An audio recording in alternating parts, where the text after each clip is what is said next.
This program is brought to you by Hungry Jack's and Bunnings Warehouse.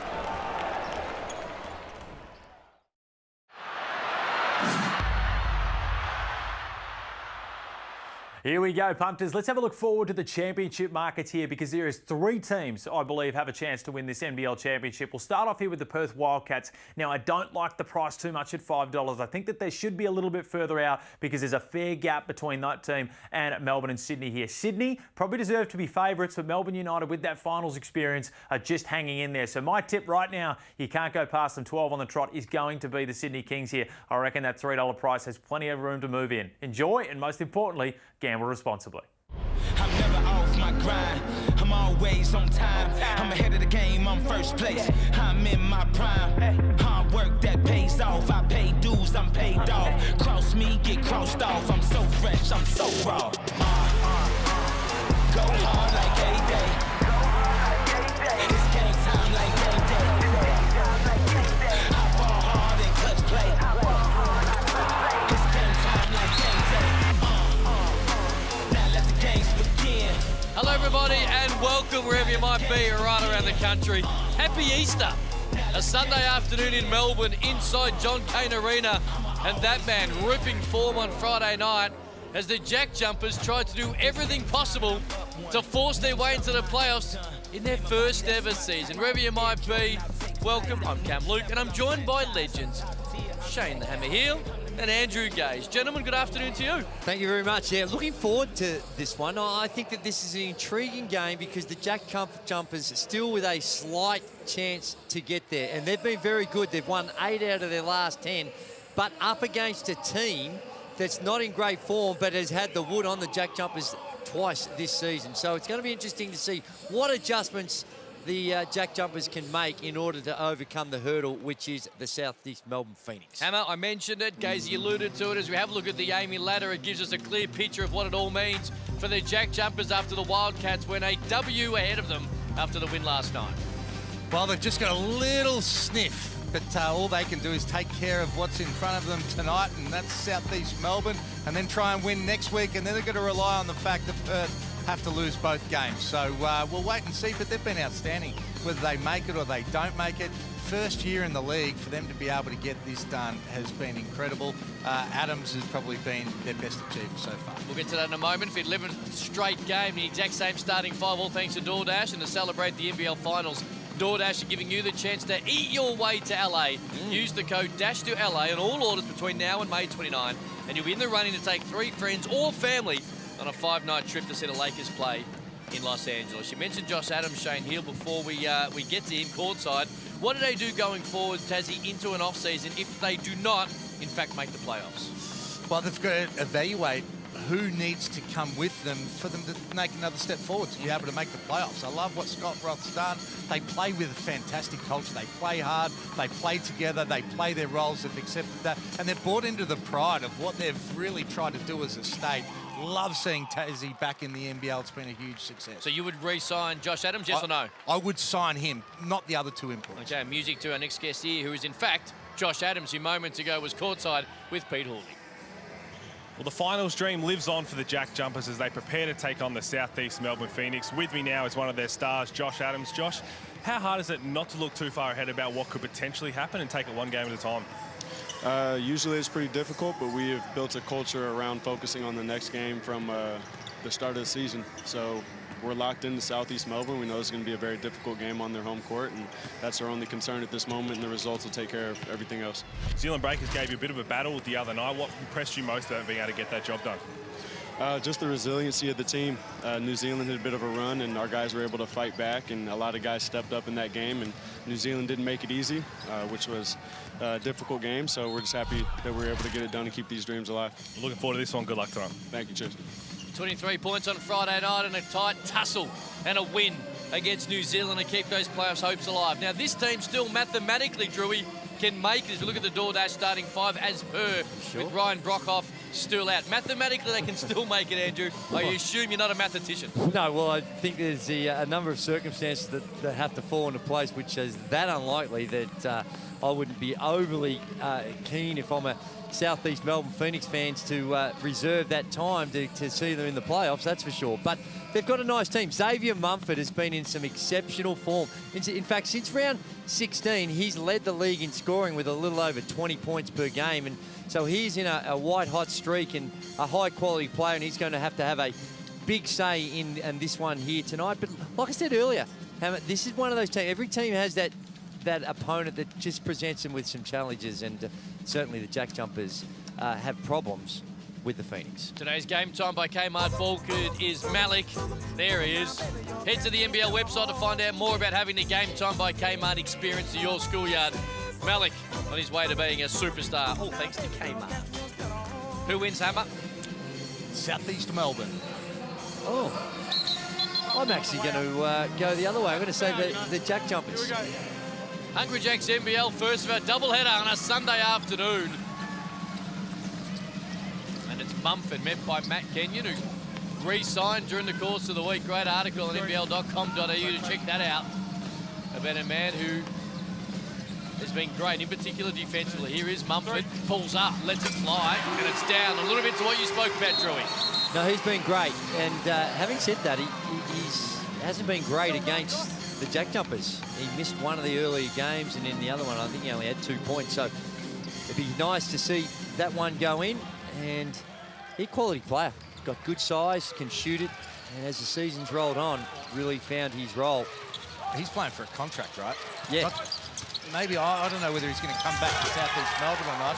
You see a great drive to the bucket that time, but even around the league, people remember what you do last. You got to finish the season on a high, and you've certainly been much better over the last 6 weeks. Turangi walked. First turnover of the night for the Phoenix. The hard show, and if you're going to hard show, you can't be going underneath, because he had to go under really the third man, and it's just too far to get back to close out to Mumford. And Matty Kenyon at the other end open the JackJumpers account. Then Jet takes a bump. Back 26, 2, 6, That'll be on Chi, and that's some of the frustration, Shane, about his play this year that's been disrupted by foul trouble. Well, why is he in a hard show anyway? I mean, that's the problem. I think they've got to protect him a little bit more. He's a big man to be hard showing outside the three-point line, particularly when he's found it difficult to stay out of foul trouble. Majet, shot clock down the 6. Little two-man game with McVeigh, who's able to finish it with the left over. Chi, first lead of the night for Tassie. In the half court, the JackJumpers execute as good as any team in the competition. No doubt. They get through their sets, they keep that ball moving. All coaches talk about ball movement becomes a lot more difficult to defend. JackJumpers live it and breathe it. And Mumford coming off another screen, and he looks really confident and comfortable out there.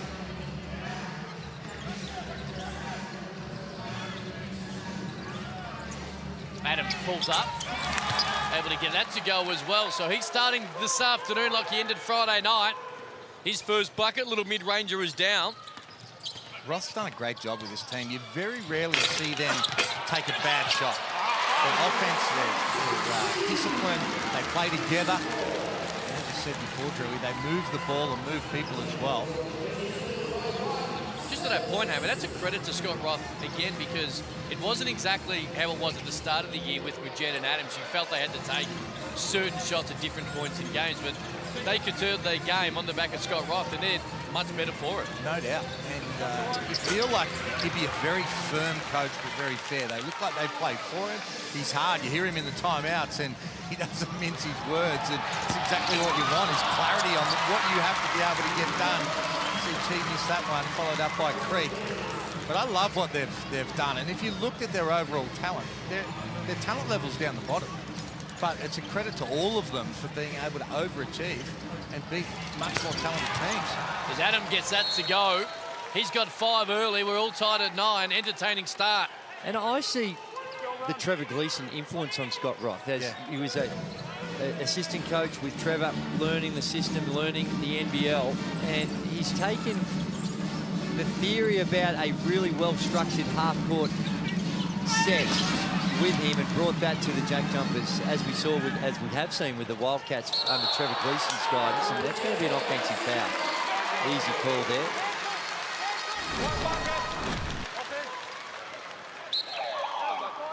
Well, Tarangi can't go underneath that. You know, Adams is averaging 16 points a game. We know he's tough. You got to lock and trail that, particularly when the dribble handoff is inside the three-point line. 32% from the three-point line, but he's capable. He's been a little streaky. I think he's a better shooter than a 32% three-point shooter. Well, and you've got to make an adjustment because he's already made a couple so far in this game. So Be baseline, the foul was in the key. White line, grab. Baseline, foul was in the key. And you mentioned it as well, Shane, about the roster and how they've probably got, on paper at least, coming into the season, one of the lower ranked rosters. They've done a lot of it without Will Magno, who's their marquee player. Now, not necessarily a guy who's going to give you 25 a night, but was a guy they were hoping to develop even more as the year went on. So they've done it without their guy who really was their marquee signing in the offseason. Yeah, more credit to them. And I think Will Magno's got huge upside. I hope he gets a good run at it because his size and athleticism and ability to be able to play above the rim just would have made them better again. So they've been able to fill that gap, played a lot of small ball against much bigger opponents. But again, you've got to tick all those other boxes to give yourself a chance, and they've done exactly that. Oh, and Foxwell, again, we saw this again in Melbourne United game. This is only his 4th NBL appearance coming on very early in the contest ahead of some of his way more credentialed teammates. He's getting a look. Who applies to the McVeigh triple by getting all the way to the bucket downhill.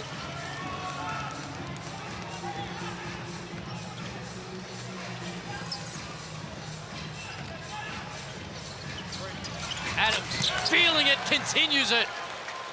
So he's able to get it to go. He's got 8. He's like, 23 on Friday night. What are my stats, Andrew Gaze? What do I shoot from 3? Because there's bang, bang.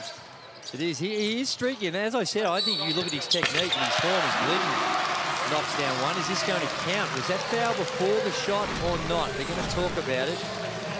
Here's McVeigh, just a simple catch and shoot. And both these on Mumford. Mumford there just a little slow on the closeout and the hands are down. There's the foul and there's the shot. Ooh. No, that's got to count. Morally it should count, but I'm not sure. I thought the rule changed. So you just couldn't grab the screen to stop a bucket. Before the act of shooting. So it's not going to count. It's a line ball. It was very close, but I think the foul definitely happened prior.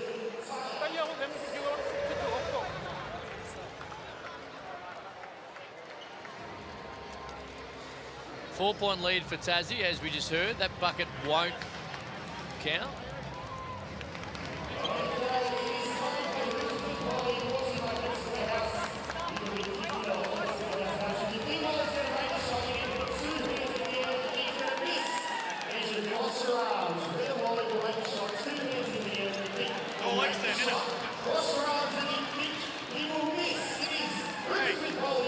Timeout's about you.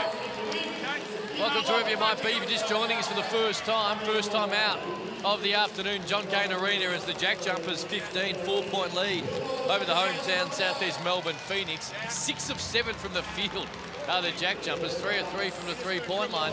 They've started hot. And Pete Hawley's seeing it up close and personal. He's our 4th commentary member today. He's courtside. Pete, good afternoon to you.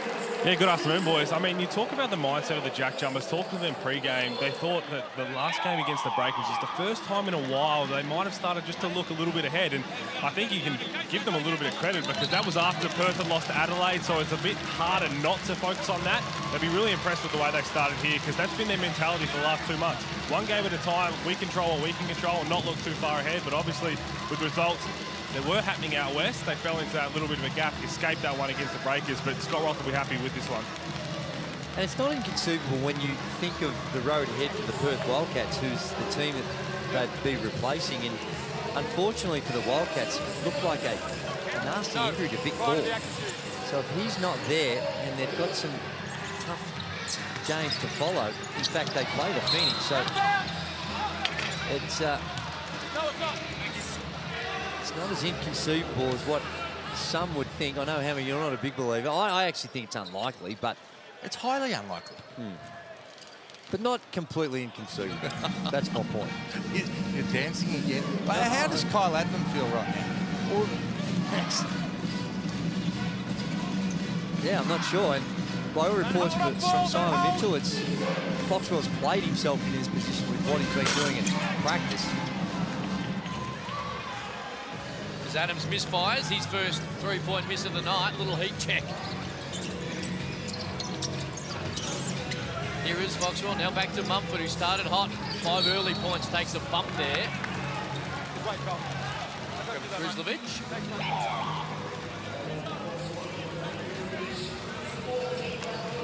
And here is Kyle Adlam. He'll come in, and him and Foxwell will work in tandem as Xavier Mumford takes a seat. And that's a surprise to me, to see Mumford coming out at this stage. He's started really well and looked confident on the offensive end, and wouldn't have thought after 5 minutes he needed a rest. He wasn't quite ready for it. Shot clock's at 1. Big fella's got to let it go. And he was unaware. Great defensive set by the Jack Jumpers. Turnover for Southeast Melbourne Phoenix, their second of the night. And that's a man hammer. It might be as simple as just saying the moment he went out, their whole season changed. But that's exactly what the record suggests.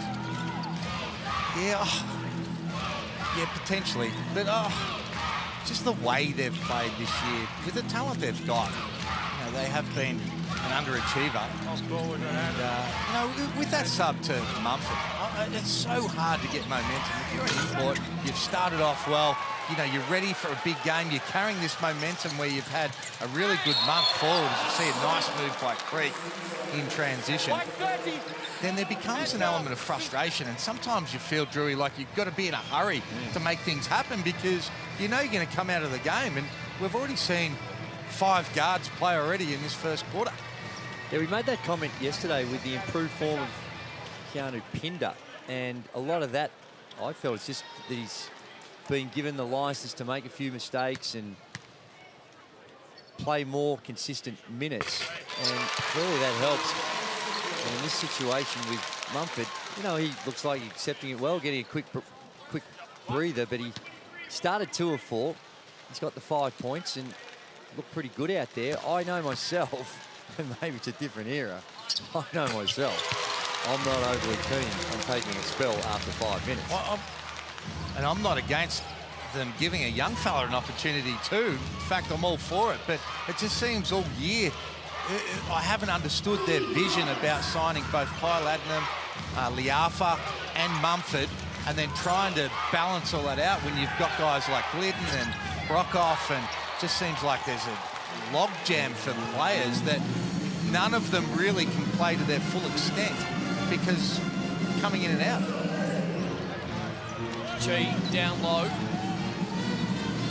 That's a height advantage over McVeigh. Took a little bump, that'll count. Took his time, got to where he wanted. McVeigh had to try and body him up a little bit, but the big man able to get it to go, and he goes to the foul line for 3 points the old-fashioned way. And just on Ryan Brockhoff too, because we know he's an offensive threat. He's been throughout the course of his career at juniors and at college.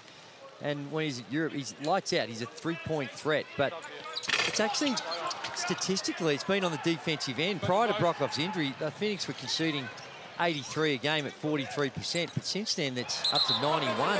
Actually, 92 points a game at 49%. So statistically, at the very least, and somewhat surprisingly a little, they've suffered on the defensive end. They had a 10-point lead against Melbourne United in the game he got hurt. And since then, the wheels have just absolutely fallen off. It is way too simplistic, I think, just to suggest a deep championship contender lost their mojo on the back of one guy. But that's... Sometimes we try to complicate sport, Hammer, and maybe we're trying... I just haven't seen it all year compared to the top teams. Even when they were 11-5, you didn't buy in.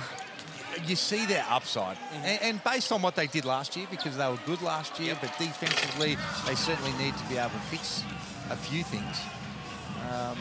I bought in at that stage. I thought that they'd shown the wins they had were there, and just since then, it's like they were trying to always figure out their roles. Like Hammer said, there was different combinations, and it's just hard to figure out sometimes. But that's what happens when you get a few injuries. You can start trying to mix and match and figure it out on the fly. And at this league, it's really tough.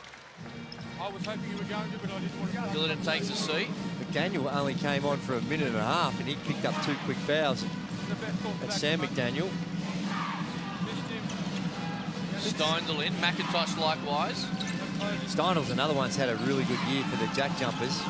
In fact, he won't win it, but should be in the conversation for 6th man of the year in my view. That's a possession that Scott Roth will not enjoy. He's looking for a little help from the referee. On the perimeter. It's the same thing. A push is a push. 2 hands is a push. Back, front, side. Yeah, it's hard to argue with that. No, it's correct.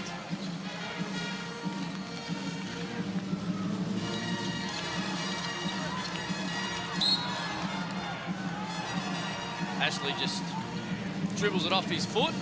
And a quick inbound. Tassie can try and run it down the throat of the Phoenix. Adams does exactly that. Little floater was short. Just the last minute or so. Not overly pretty.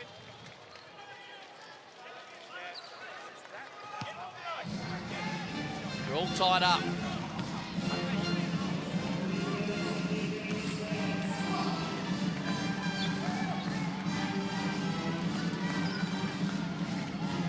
Creek.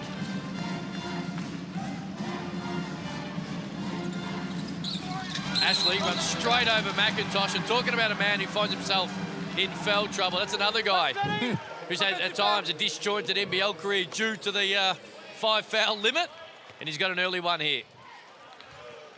Yeah, exactly, and it's the ones, he always picks up 1 or 2 that you just look at him thinking, well, what are you thinking? You're always running into foul trouble, and you're just repeating the same errors over and over again.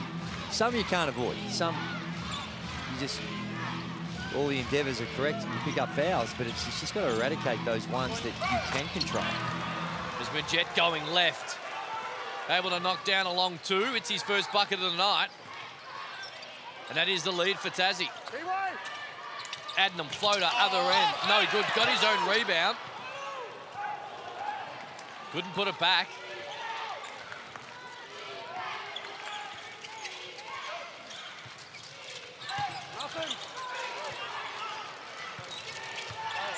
Steindl loses it. Nice help there by Ashley. And Tarangi will push the other way. Steindl gets the hand in illegally. And Tassie are over the limit. So Ruben Tarangi will go to the foul line for 2. Bit of talk about Cam, about whether Mitch Creek will be there next year. There is. Let 3 go now. You see Kyle Adnam limp off. I see Matt Logue was reporting in News Corps papers around the country earlier this week that deals are imminent. One of those players was Mitch Creek, but there's been a fair bit of chatter around that he might. Of course, Leonard Copeland dropped on the jump that Brisbane were making an audacious bid, not just for Mitch Creek, but also Chris Golding, who is very heavily under contract at Melbourne United. I think you were a part of that conversation, weren't you, Drew? Yeah, certainly heard it, listening to it. And here is Creek for 3. I wouldn't have thought Brisbane would have that sort of money to have Sobey and Creek on the same team, would they? I think it depends on what you do with your imports, and you do a situation like Melbourne United have done this season and just go with the one. And there's Mudford again, finding his way to the basket off the bounce this time. Just on Creek, and there's always the lure of Europe or the G League. He's spoken about a desire to have another crack or get back in the NBA. It would be bad for the league if he wasn't in the NBL next year, Phoenix or otherwise, as McIntosh is able to get that to go. Well, we're fortunate the league is bigger than any one player, but you're right, you'd love to have him. But Mitch Creek, if he personally has aspirations to become an NBA player, a full-time, he's had a sniff. He's been around the edges, and there we see just looks like more of a corky, perhaps. with Kyle Adnam. Yeah, knee on knee. Knee on knee. But I think if Mitch Creed, at this stage of his career, this is the time that he needs to do it.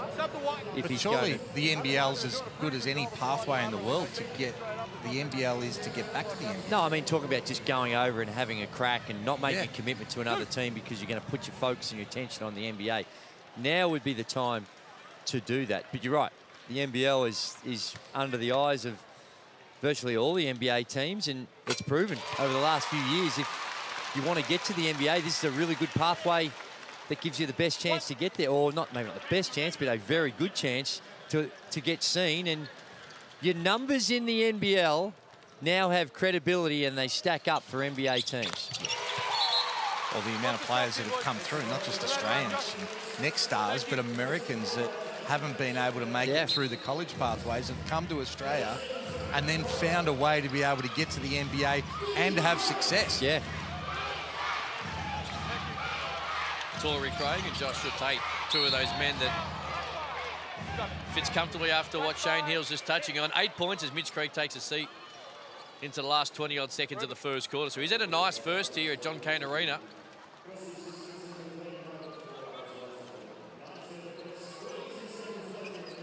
Xavier Mumford. Even someone like Kiefer Sykes, you look what he did, got picked up. Now, I know he had to go back via the G League, but certainly what he was able to do here with the Phoenix last season got him into the playoffs, and some may suggest we're unlucky not to get to the grand final series. 17 points up with a couple of minutes to go, or halfway through the second quarter in game 3. And he played himself in a position where they were in a winnable position. Liafa, tough, short, and that ends a very even but entertaining first quarter at John Cain Arena. Hungry Jacks NBL, we're tied away at 19. Don't go anywhere. Second quarter only moments away.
Hungry Jacks NBL, that man Josh Adams started hot as Tassie, who are right on the cusp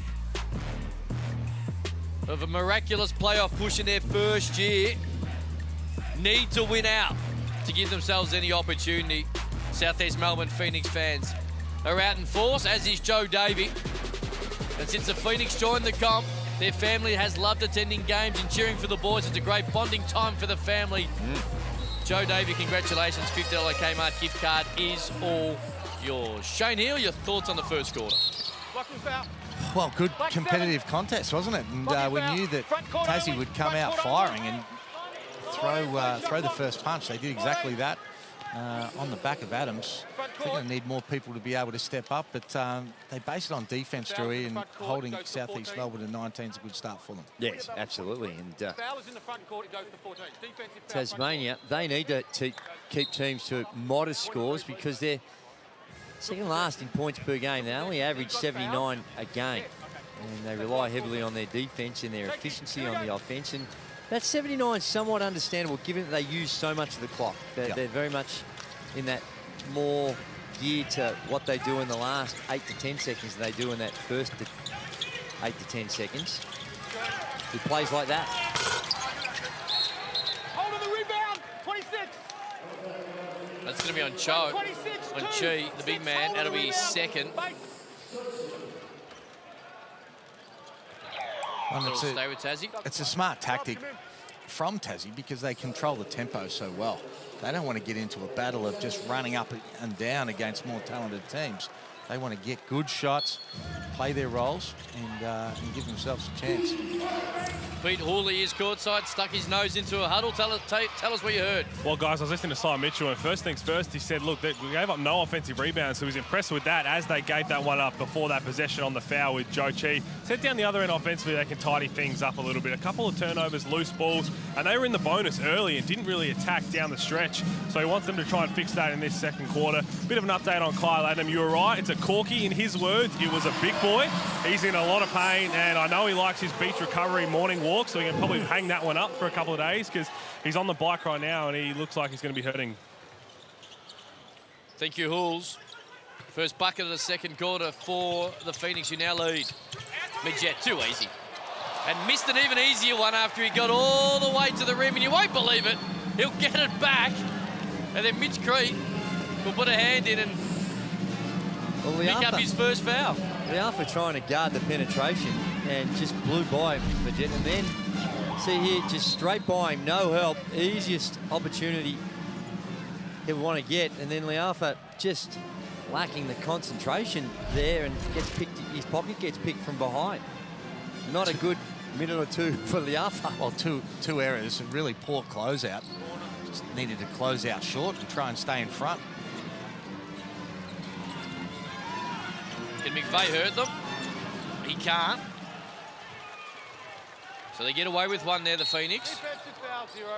And that'll be McIntosh, who just hip and shouldered Brandon Ashley out the way. Here we go, guys. And you know, very rare, Hammer, when a player agrees, he doesn't ask for a review. He just walked away and said, yeah, I'm going to cop that one. Well, I'll go take a seat next to Scott Roth. You're going to be in foul trouble regularly when you make that sort of foul. Yeah, Scott Roth just pointing out, mate. Can't do that, mate. It doesn't matter what country in the world you're at. That's a foul. Mumford started hot, had the first 5 in the game. That'll count. Continues it as well. This Xavier Mumford. Andrew Gase told us pre-game how well he's been playing the last 3 weeks. He's got 9. He has a chance to get into double figures. If he keeps this up, he's going to get subbed. Hammer, you don't have to be like that. Because I'd just like to see him get on a roll and stay out there as we see Kyle Adnam. And exactly what Pete Hawley said, they're the worst kind of corks when they're around your knee. Start blowing up. Try to get something into the rim here with a one-down punch. Early. Got to come off. Kick ahead. Clint, you're the rise guy. Skip it in. All right? One down punch. Stop. You run on him. Come on. You got to get stops down there. We're just fouling. Come on.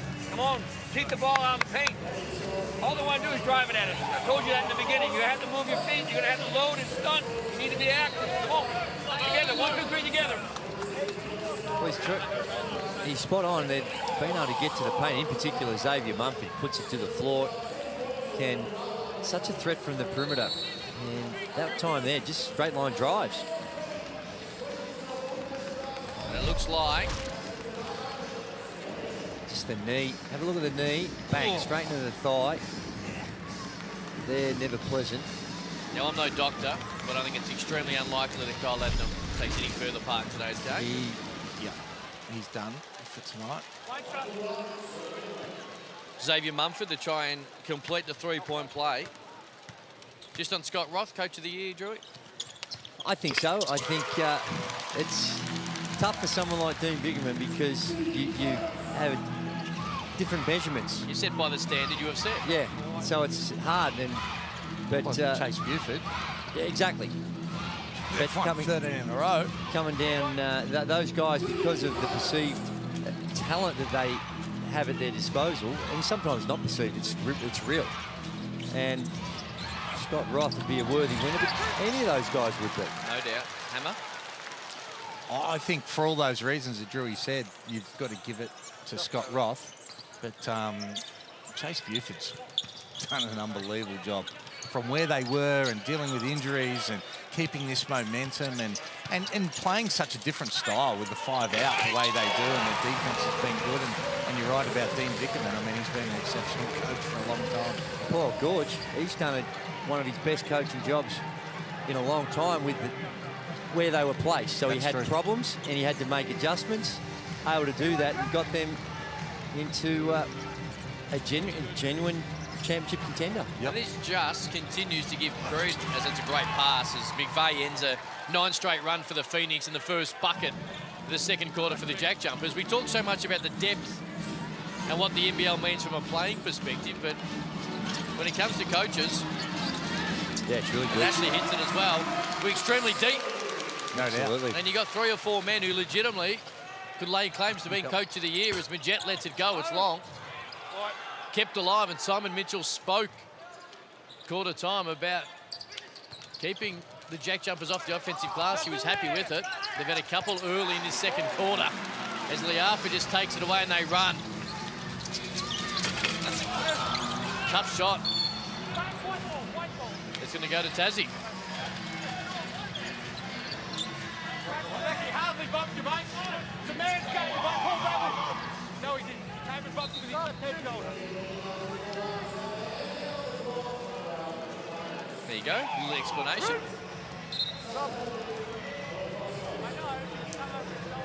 And yet again, it's Tasmania having problems against the Phoenix. And they came out in a white-hot start. Remember, they were 6 or 7 from the field. Well, they're now 9 of 21.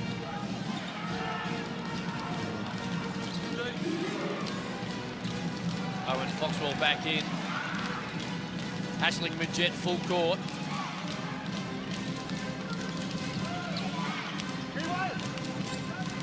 Adams. Sizing up the young fella. Got to get to work though. Foxwell got him as the shot clock got into 1. Mitch Creek gives him a little advice.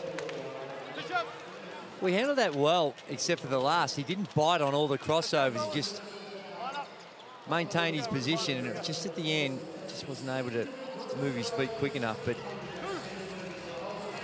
can see that Adams' eyes lit up with the young fella there. And I thought he did a reasonable job. He did. Well, he was on Jack McVeigh originally, and McVeigh came to set the screen. Really just needed to go straight to the block. No need to set a screen when you got a mismatch like that. Gave him an opportunity to be able to switch. But McVeigh's been fantastic for Tassie. I like the small ball. And you see some of the successful teams this year in Sydney, and this Tasmanian team, as we talk about, a successful year with that small ball. Guys that can get out to the perimeter, hit that 3, but can get inside, got mobility to be able to play great pick and roll defense as well. Creek couldn't get it to go. Ashley.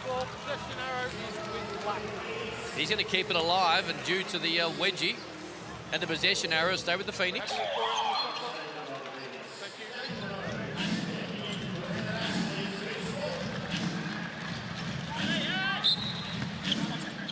Liafa to inbound. Creek turned it down, wants to go around. McVeigh does exactly that. Tried to find Dane Pinot, who's in for his first action. Off the fingertips of a Jack Jumpers. That'll stay with the Phoenix. 9 on the shot clock.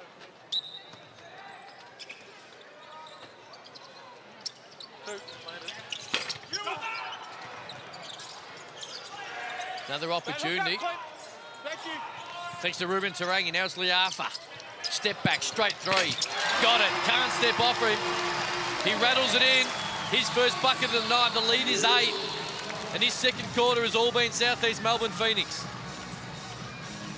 It is, and Liafa Hammer, he hasn't come on like what I think a lot of people expected, playing big minutes on this team, averaging 28, 29 minutes a game for the Phoenix, and it's been his shot that's, I think, got him those opportunities. But he hasn't shot it well, but the last couple of possessions going his way. 5 straight for Isaiah Liafa. The lead is into double figures for the first time, and Scott Roth wants to have a little chat about it. And understandably so. Firstly, they stepped right off him, Hammer, and he just said, I'll let this fly. Green light is something that Simon Mitchell's given him. And when he's downhill in an aggressive mood, he's able to get buckets like that. Well, he's a great defender. I mean, that's his biggest strength, but being a little inconsistent from the three-point line, and he's scoring and being able to balance that role of being able to create and score at the same time. Without McVeigh switches, we're doing a better job. Let's get a bit of weight on him, though, because he's getting out real early.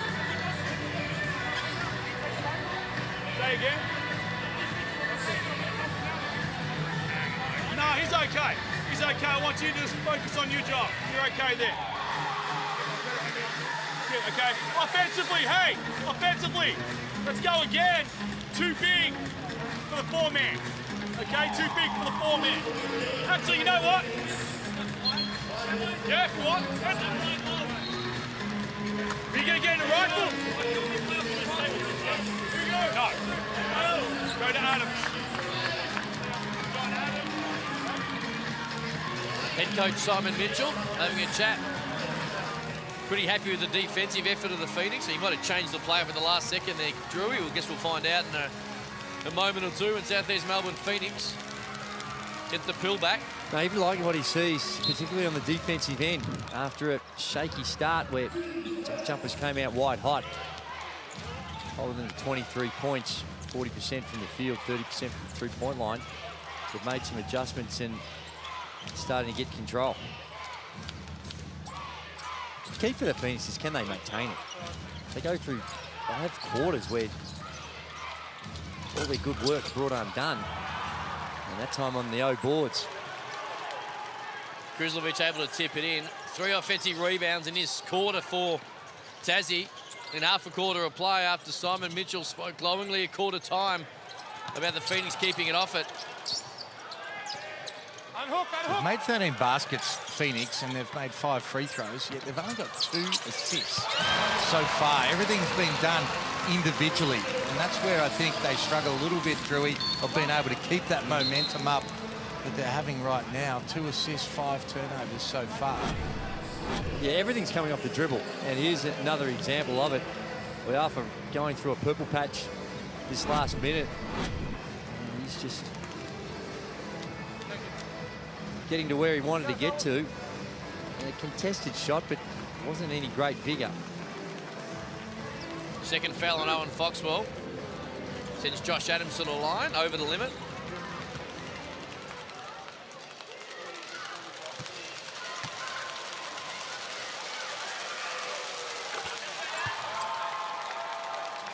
Adams having a nice night. Started hot, had 23 points on Saturday night in that crucial win against New Zealand.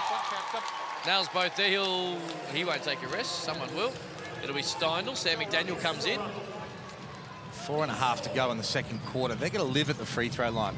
I'm telling them they need at least 3 more trips to the free throw line in this last 4.5 minutes. Now they've got the bonus their way. Freak.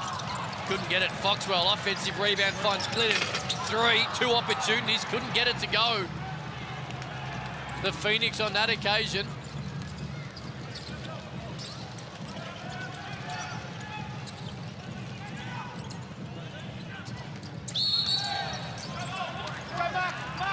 That's on Dane Pinot, and there's going to be their first trip, as you just spoke about, Hammer. Well, and Majet had the opportunity to be able to really create more contact on that hard show from Mitch Creek. Now they're in the bonus. You've got to recognise as a guard that you've got an opportunity to create that contact. You've got to run into knees, get to hips, to be able to get yourself to the line, particularly when they are so aggressive on the pick and rolls.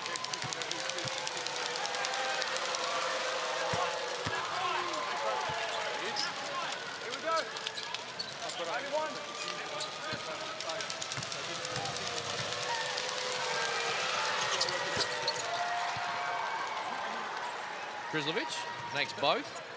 Let's get subs at the time, that's right. Last 4 points for the Jack Jumpers after the lead was out to 10. Cross-court part found Mumford somehow. He found Creek for the two-hand throwdown. Well, when you're running a trap and you're trying to trap it the center line, when they can make a skip pass like that, you've got a numerical advantage. And they tried to scramble their way through it. There's the skip pass, and that gamble there. That's a gamble you take. And sometimes when you're in that little 1-2-2 half court, you've got to live with plays like this because you are gambling when they throw it over your head. Mitch Creek, 14 points on the night.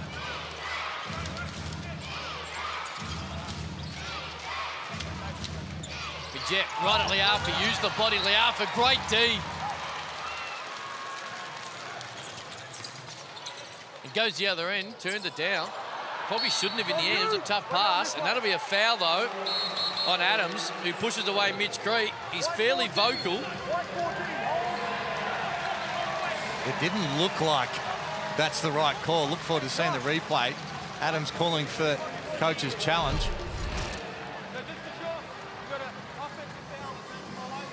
Ooh. Yeah. That to me is a no call, play on.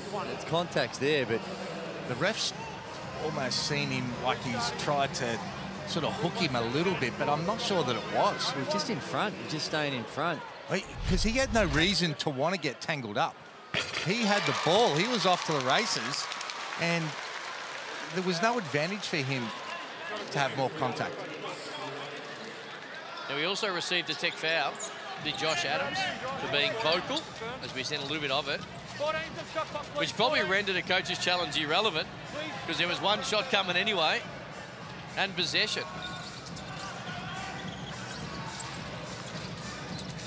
And they just got a little bit of momentum back. Creek gets it done. Now, 5 straight there for Phoenix, and the lead's back to 11.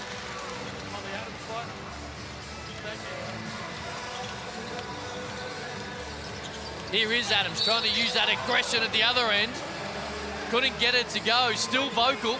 He's angry, isn't he? Not sure if it's to a teammate, the crowd, an opponent, the referee. But he's trying to fire himself up as the Jack Jumpers find themselves in an 11-point hole in a must-win game. Well, the hard show there, and when you're hard showing, you see Liafa, he ran into his own teammate.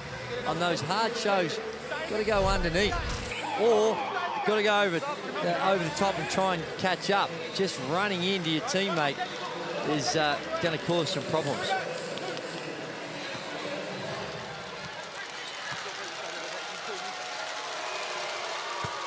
I personally, on those hard shows, like the defense, if you're guarding the ball carrier, if you want to be really proactive against shooters, just go over the top. It's almost like a little blitz that you get and then recover to it.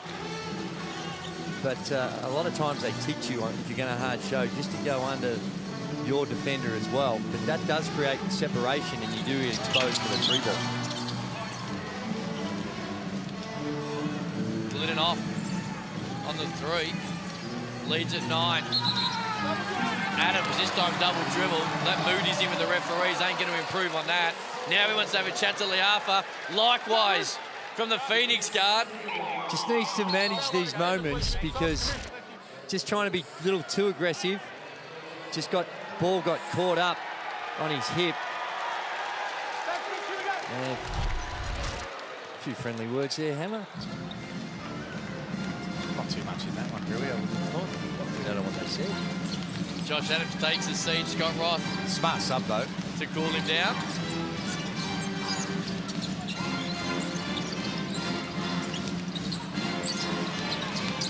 Great right at McVeigh.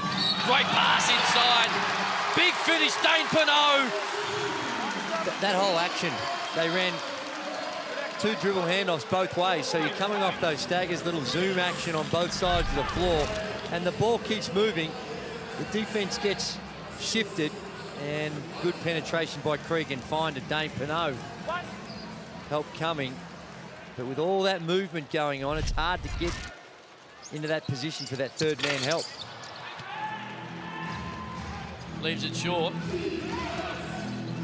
Lead stays at 11, nearing the 2-minute mark. Weeks for three. And they've gone ice cold after that blistering start, as Andrew Gay spoke to a moment ago. Liafa turned down the three, little floater. It was ignored to find Mumford, who right in front of his coach knocks down the triple. He's got 13. That lead is 14. And it's danger signs right now for the JackJumpers. It's a great decision from Liafa. Really good up fake. Got into the paint. Saw Mumford wide open.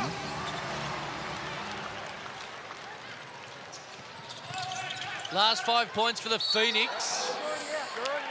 Liafa already out, as we heard from the referee. And here it is, Hammer. Really good find late, but it was his up fake that got him there. Realistic shot fake that he threw. And that's his first assist for the night. And the alarm bells will be ringing for Scott Roth and his team. And yeah, 45's too many. He's trying to kick teams into those 70s or low 80s. So 45 is way too many. But I think right now his biggest issue is how does he create some better scoring opportunities. Only 31 points. Give credit to Simon Mitchell and a lot of the defense of the Phoenix. Deeper feet, can't guard 101. You got to guard your yard. Keeping in mind as well, Matt Kenyon only 4.5 minutes after 3 early fouls, so arguably their best perimeter ball defender's been sitting on the pine for much of this first half. The Southeast Melbourne Phoenix have continually been able to get into the paint. 50% from the field, only 3 of 9 from the three-point line, but they've been able to hit. When they've mattered into the second quarter, and it's led to a 14-point lead, we're all tied away at 19 after 1. And in the 2 games they've already played this season, the JackJumpers have been held to 63 and 71. Now, every other team playing against the Phoenix average over 80. So, for whatever reason, the Phoenix have been able to find the formula to contain the JackJumpers. And they're only doing it, of those 63 and 71, they're doing it at an average of only 34% from the field. And they're at 37 in this one so far, the JackJumpers. So they are having all sorts of problems with the Phoenix this season. Scott Roth, in his timeouts, continues to talk about being able to defend your man one-on-one. That's been their biggest problem. And I'm not sure that the trapping or getting up court is going to help them. I think they need to be half court and take that pride that he continues to talk about. Keep them out of the paint. Weeks. Got a running start on Dane Pinot. Well, first impressions, that looked a little... Sarsi looked like just careered into Dane Pinot. There he is, just drops the shoulder. Don't know what you expect Dane Pinot to do. Just sliding his feet. Weeks, he just drops the shoulder hammer. That's what happens when you see a big fella with his hands out. That's what a guard's supposed to do. That's not a foul on Dane Pinot. Well, we wanted 3 times to the free throw line, and this is the 3rd, so this will be their 10th free throw. And when they're struggling, they're 3 from 12 from the three-point line, so you've got to find other ways to accumulate points. They have to continue to attack off the dribble. It's the only way they've been able to get buckets in the second half of this quarter. Hammer, as Weeks nails both. They have had some good looks, though. Some wide-open threes that normally they would knock down, so 14 points in this quarter, just not enough. Mumford having a really nice night. Wants to go to work on McDaniel again. Great pass Liafa, couldn't finish it as he curled around. Now they're 5-on-4 as Creek has to pick himself up. Do they get an open look? Kinda. Machette for 3, couldn't knock it down. Creek did a good enough job to be able to get back and make sure that wasn't completely wide open. The ball movement by the Phoenix in this quarter has been really good. Really finding the extra pass in there. Again, it was quick action, but Glidden knocks one down. And he's still a 5 now. He's got the 6 points. But their willingness to make the extra pass has been a standout this first half of the Southeast Melbourne Phoenix. 15 the difference. All Southeast Melbourne Phoenix in this 10. Can the JackJumpers steal a bit of momentum?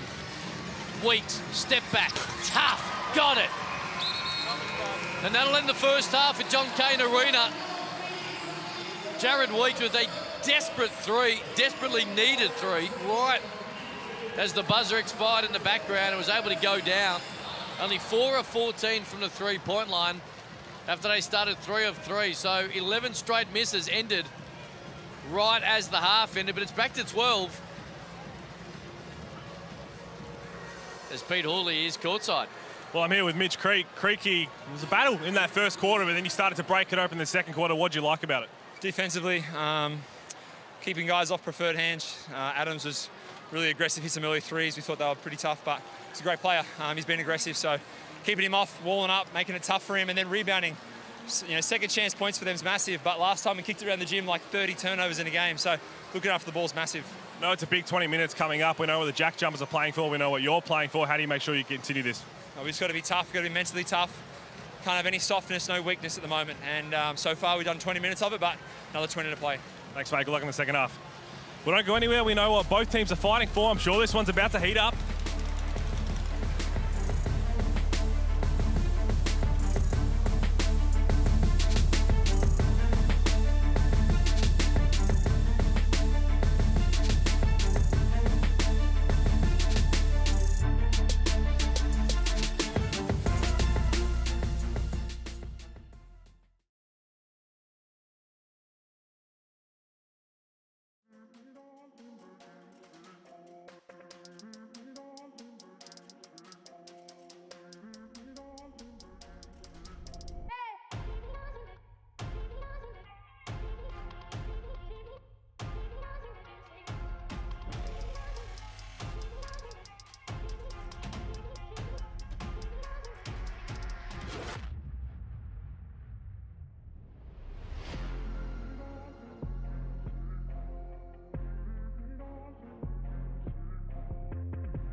Hungry Jacks halftime highlights. We're 20 minutes down. John Cain Arena and Xavier Mumford started hot.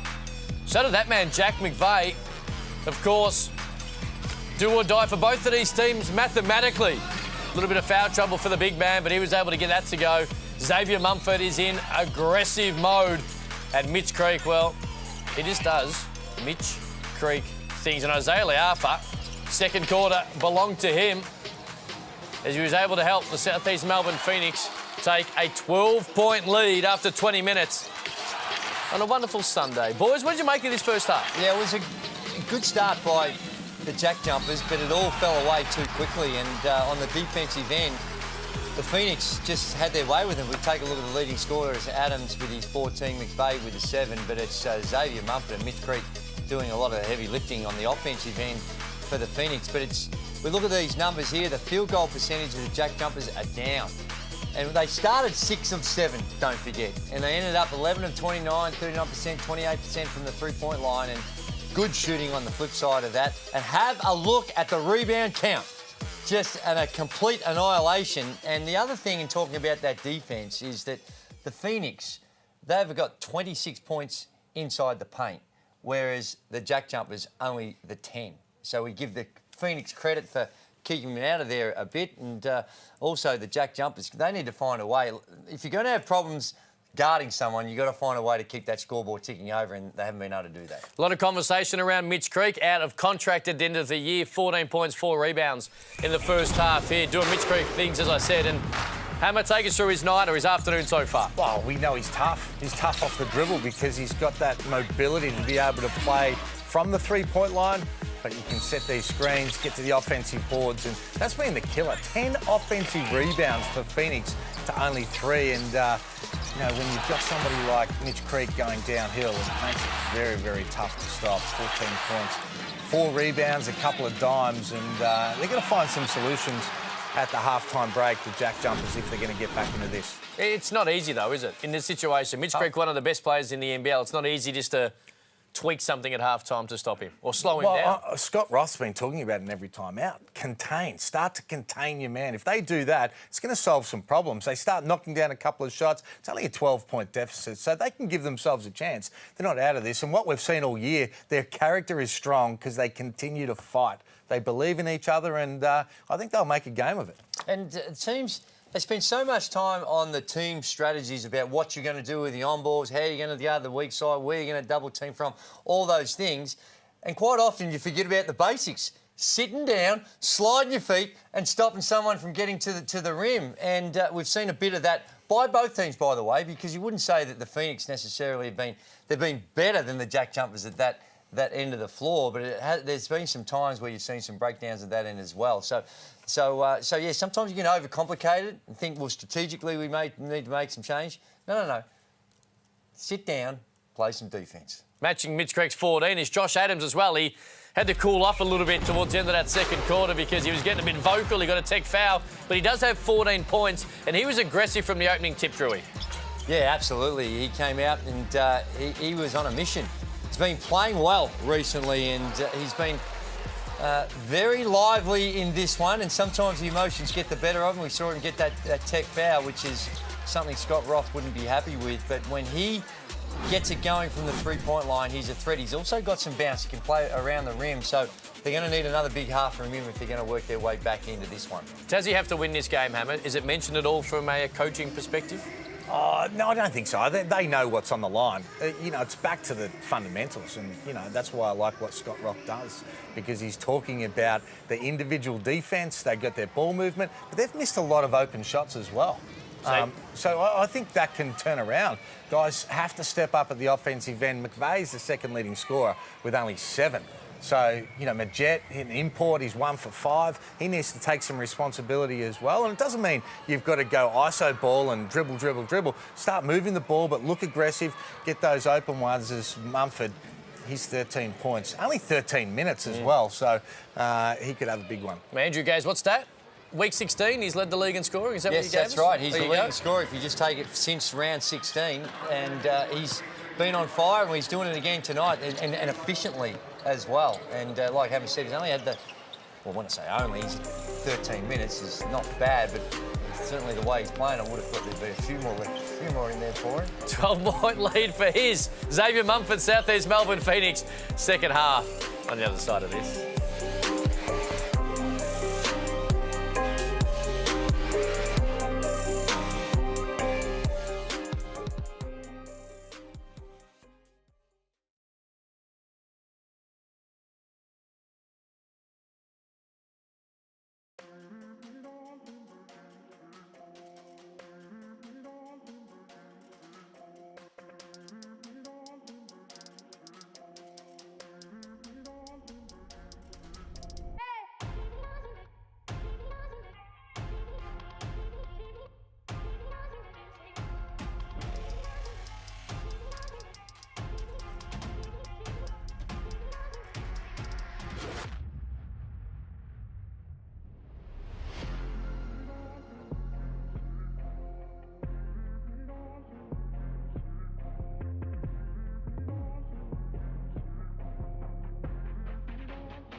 12-point lead, welcome back.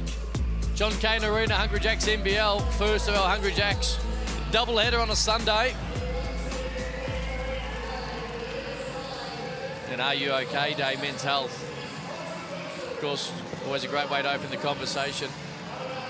And Mitch Creek proudly supporting it on his shoes this afternoon.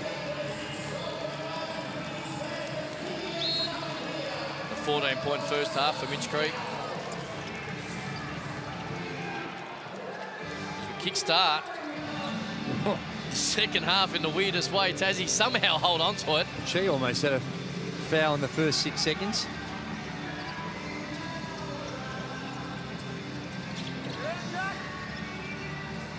Majet stepped back, didn't let it fly. Kenyon only played limited minutes in the first half due to 3 fouls. McVeigh, the shot clock expired after a Southeast Melbourne Phoenix block, and he's able to get it to go. That could be the ugliest set we have seen for this game so far. But we spoke about the fact that the Jack Jumpers were going to start having to make a couple of threes, and McVeigh's been able to do it early. Cheap, can't finish it. Kristlovic was playing that as if the help was coming, and the help wasn't there, and Chi, I don't think, realised how open he was.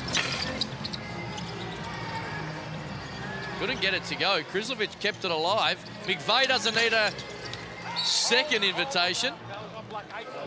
And you heard it there. It's going to be on Liafa. Got teamed it up with Matt Kenyon. Phoenix don't want to mess around here. Yeah. They do not want to mess around, because the Jack Jumpers just, they stay the course. We spoke about their mentality and their culture, and that first three is huge for them, for their confidence to try and get some sort of momentum.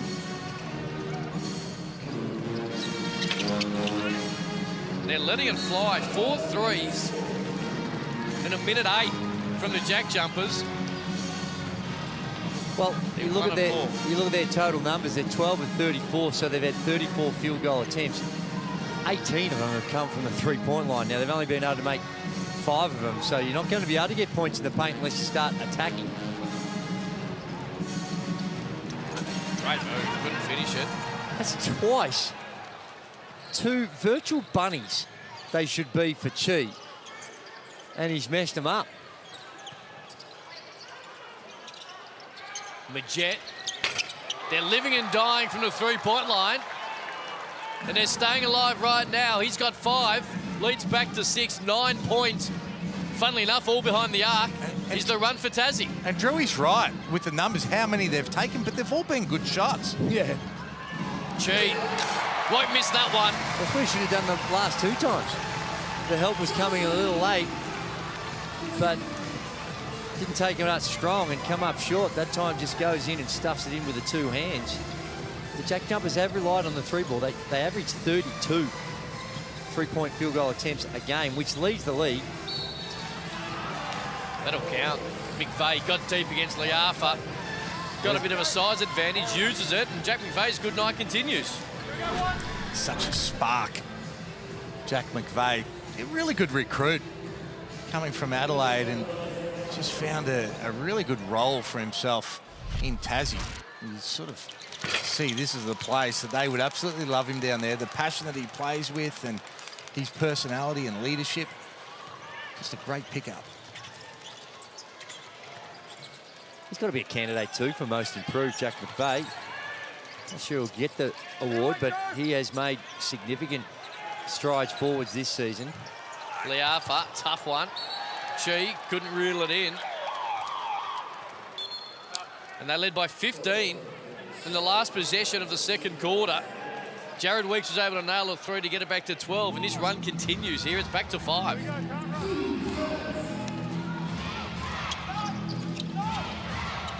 A couple of changes. Solomon Mitchell hasn't liked what he's seen start this third, and nor should he have. Foxwell comes in.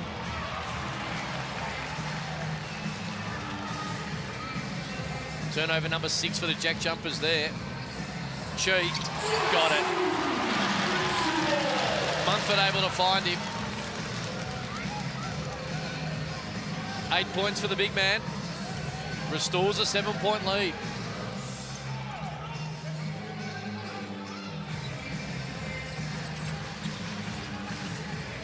Kenyon. Majet, shot clock expiring, in and out. Grizzlovich just beats Cheat to the bucket. And now we'll continue it again. Adams, they just let it go. And able to get it to go. 7 of 21. They've taken 7 in the third quarter, and the lead's back to 4. And 4 offensive rebounds so far in this quarter. They're getting killed in that department in the first half. They're starting to even things up. Well, they've just come out with a lot more spark, a lot more energy. And everything looks a whole lot better when you see that ball going through the rim. But at both ends of the floor, they've had a few breakdowns in guarding Chi, but you can see that they're just playing with a bit more vigour. Their body language is a little bit more up and about.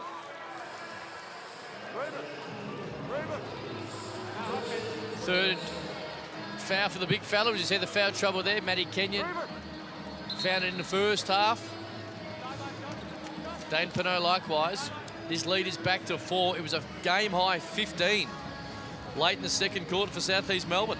They've been a little bit like this, though, South East Melbourne, where they've had patches where they just don't bring the energy, don't look as interested. At other stages, they're beating their chest. They look great when things are going right. They've come out after half-time with no energy.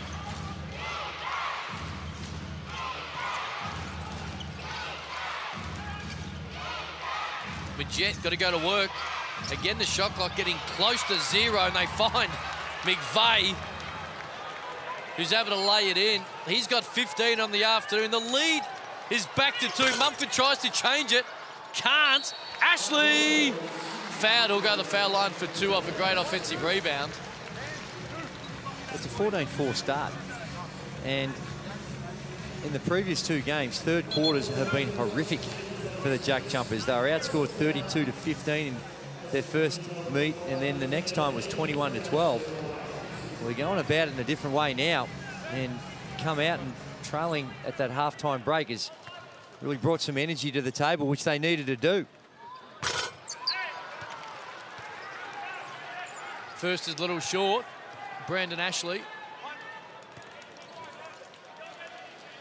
Big game coming up after this. Jarrell Martin out for the Sydney Kings is a big out in that game, Cam Luke. Angus Glover also still on the sidelines. Knee soreness, of course, Thursday at shoot-around. Didn't play against Illawarra, so Glover and Martin out as the Kings try to win 14 straight. 14, say it again. 14. 14 in a row. That really, when you consider the parity in this league, and I know if you just looked at the ladder, you'd see that it haves and the have-nots, but that doesn't tell the full story of how difficult it is.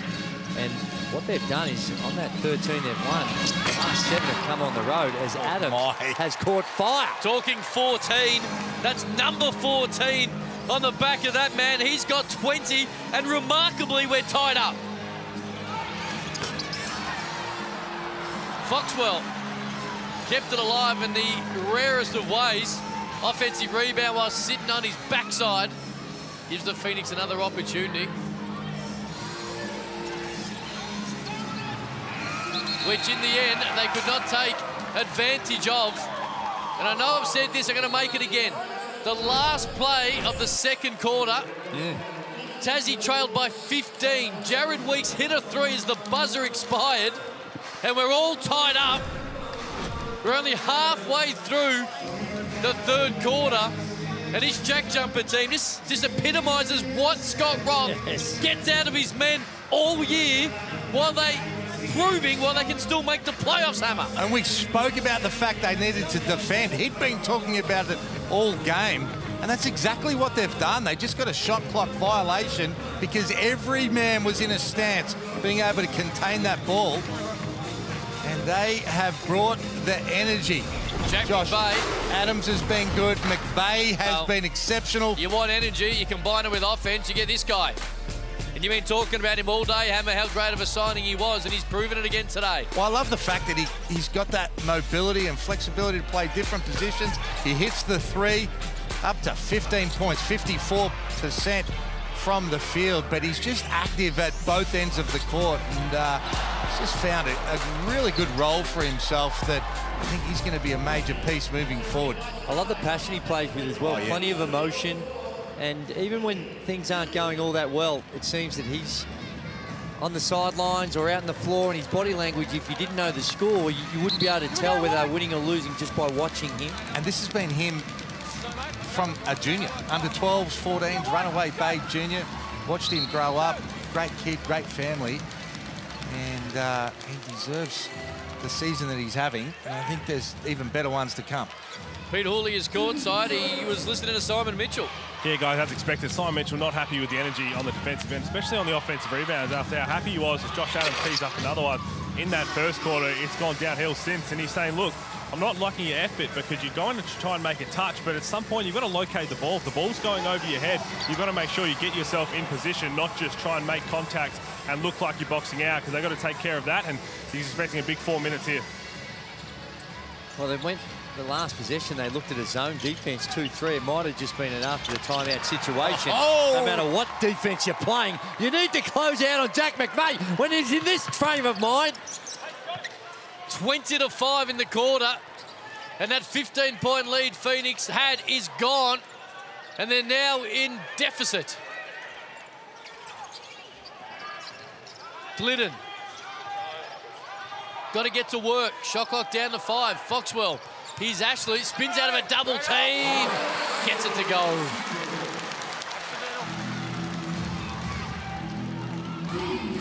Well, now it's Phoenix that need to sit down and play some defense, because there's just so many open threes right now in this second half. It happened in the first half as well. They just weren't able to knock them down, but now they're starting to feel it. Even more reason why they're going to have to sit down and defend. Great pass from Adams to McVeigh. They're picking them off. They are. And when the three ball starts to drop, these types of opportunities open up. The three ball going, there's McVeigh. You stretch the floor, you get a little bit more aggressive, you don't recover on the switch and get into the legs of the roller. And the slip and the roll action becomes more potent. And he'd be such a good guy to play with, Jack McVeigh, in the pick and pop, because he's equally as good being able to go to the basket like we saw there with the length, but also the mobility to pop. And he read that one perfectly on the switch. 21 points for Jack McVeigh, now the game-high scorer. This man had 14 and a half, yet to score. Changes that, does Mitch Creek.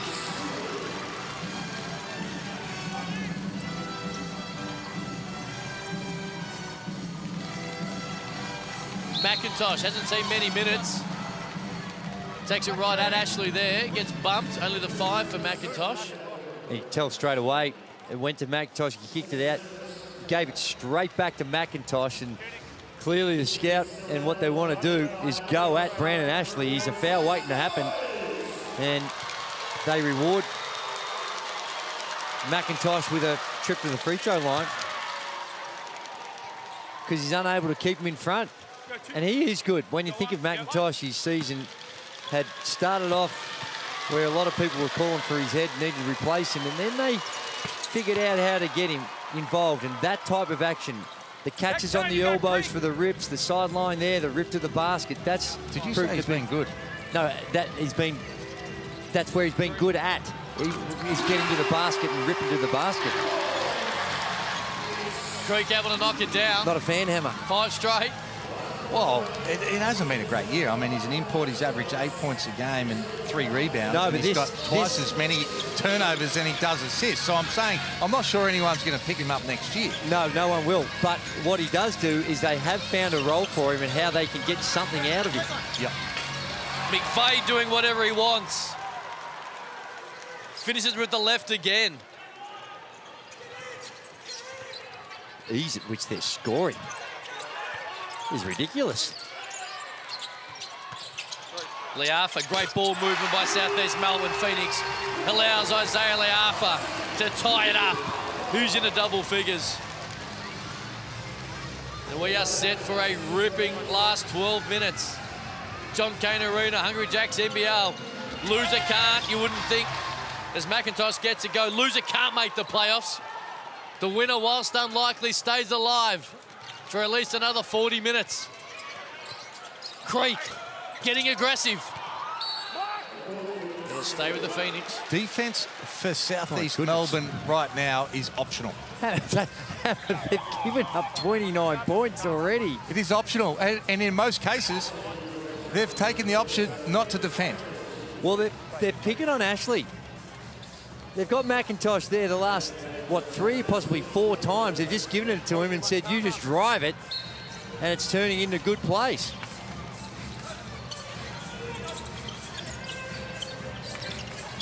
Liafa got him going in the second quarter. Couldn't get him going. They want to push through Sam McDaniel. Great outlet, but even better defense. Liafa down low. Mitch Creek up high with the block. And now Creek to try and finish at the other end. One-on-one with McIntosh. Couldn't get it to go. He'll earn himself a couple of freebies. A good hustle by Creek. Oh. Come back and a bit of contact in there. It looked like Liafa got him across the arm. That angle there, it certainly did.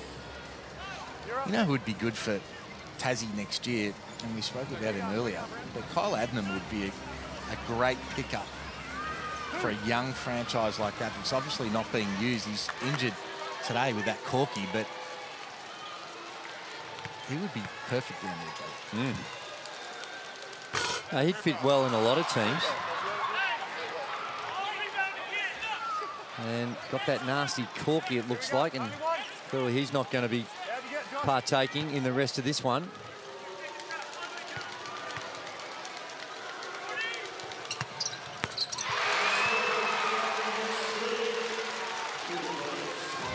The lead is a point.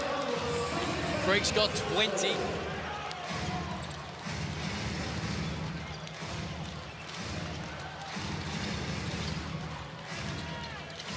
The Jet, again, too easy.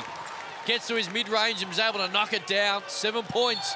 Well, Joshua Jet. They're Nick the gives away a foul on the inbound. They're the shots that Hammer was talking about in the first half, that they were getting those types of looks, but just weren't able to knock them down. And these 23 points is Jack McVeigh's new NBL career high. Is that surprising? Yeah, I thought he would have had a game or two where he might have got a few more than that, but. Well done, young fella. Yeah, he'll break that record moving forward. Don't worry about that. Liafa tried to find Ashley. McDaniel loses it. Back to that last basket, though, Drewy. That was a really well-executed set. Got lots of movement, ball movement, good screening actions for them to be able to come off, and then the Jet knocked down the shot. We expect him to be able to come off. They are playing some really good basketball in this third quarter. Creek ended up in Liafa's hands. He checks the feet, couldn't get it to go as a shot clock was getting close.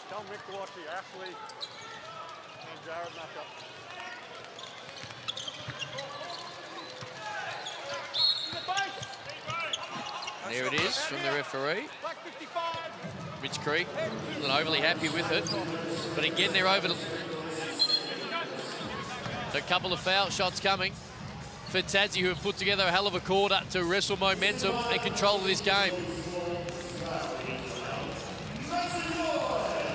Hey!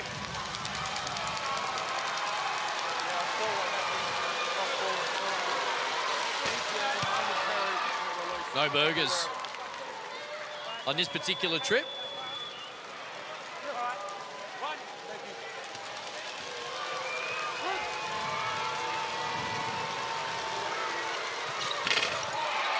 Little short, kept alive for a split second by Steindl. And the shot clock is off for the Phoenix.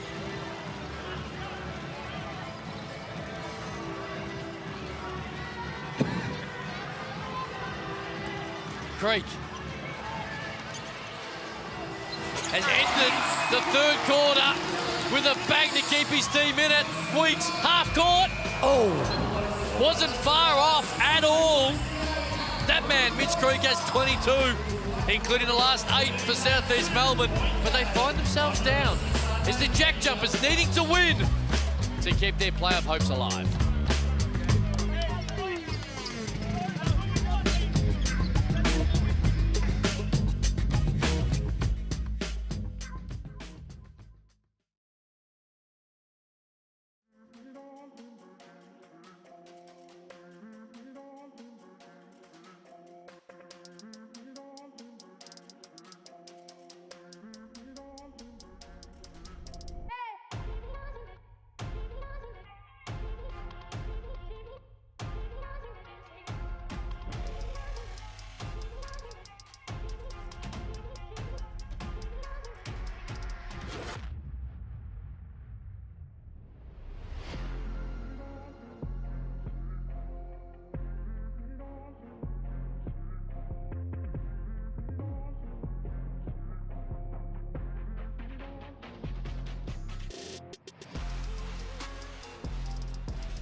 Lifesavers, they're back, and they're back in a big way, and I know you boys have been getting stuck into them, just like everyone else is right now, wherever you might be, because they've launched a new range of Fruit Tingles, chocolate balls and chocolate block. They're available in supermarkets, and the new chocolate range is a fun new way to enjoy the iconic and nostalgic Fruit Tingle Lifesavers that we all know and love. Well, that 32 points is the second highest scoring quarter the Jack Jumpers had this season, and ironically the other one came here at their most was 36 at this very arena, the John Cain Arena. So they don't mind shooting the ball here. You wouldn't have thought that after the first half, but that third quarter was something special. Creek kept it alive, and Glidden didn't make a mistake the second time, and able to give Phoenix back the lead.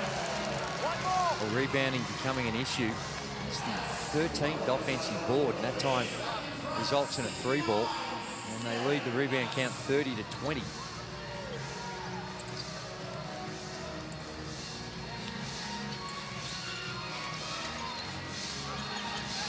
Phoenix by a point. Creek goes sprawling. McIntosh got open, couldn't hit it.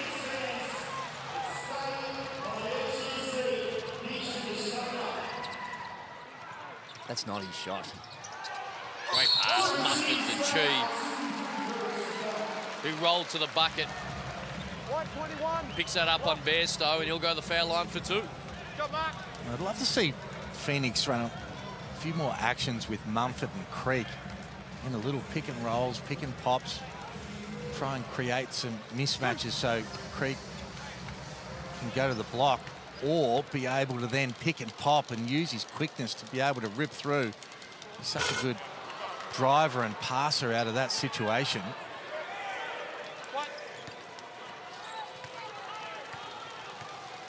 An interesting lineup to start this last one. I know you've got to try and get some rest for your players, but the two leading scorers, McVeigh and Adams, getting a rest at the same time for the Jack Jumpers. McVeigh's got the 23, Adams got the 20. Both were on fire in that third.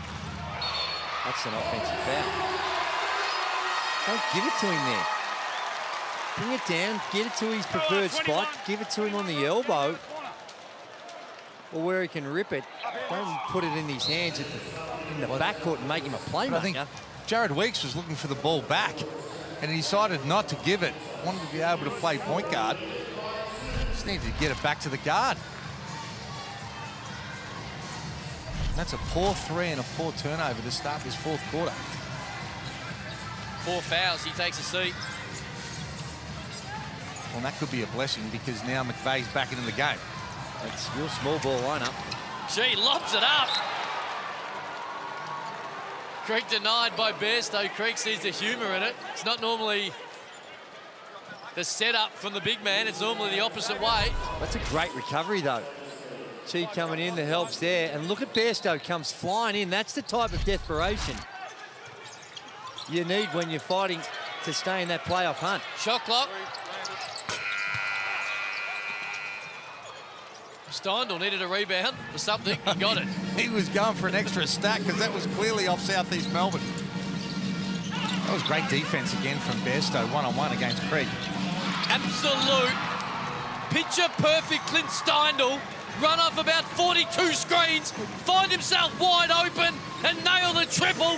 And the Jack Jumpers are back in front. How does it happen? Defense just stopped. Maybe it was a slip. And then stopped chasing him. Chi. It's going to stay on the ground as he was surrounded. Here we go. Steindl rebound. We're about to see the three-pointer. There's the hustle, but we don't quite see it from that angle. It must have been a slip or something. But that's as wide open as we've seen. He's been in a long time. Even if there's a slip, switch out. Somebody's going to get there. He's the most dangerous shooter on the court.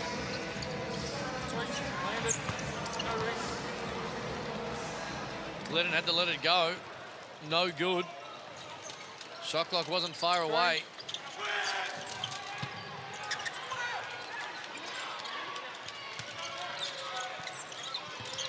Weeks. Mumford was able to poke it clear, and now it's 2-on-2. Creek couldn't get it to go, earned the foul. No bucket waved off, and it was tipped in by Mumford. Mitch Creek to the foul line. This is how it started. Well, it looked like the Jack Jumpers had played pretty good defence here. Not sure what else Bairstow can do. I think the refs might have anticipated. I reckon there might be a coach's challenge coming, Hammer. There should be a coach's challenge. 1 point lead for the Jack Jumpers.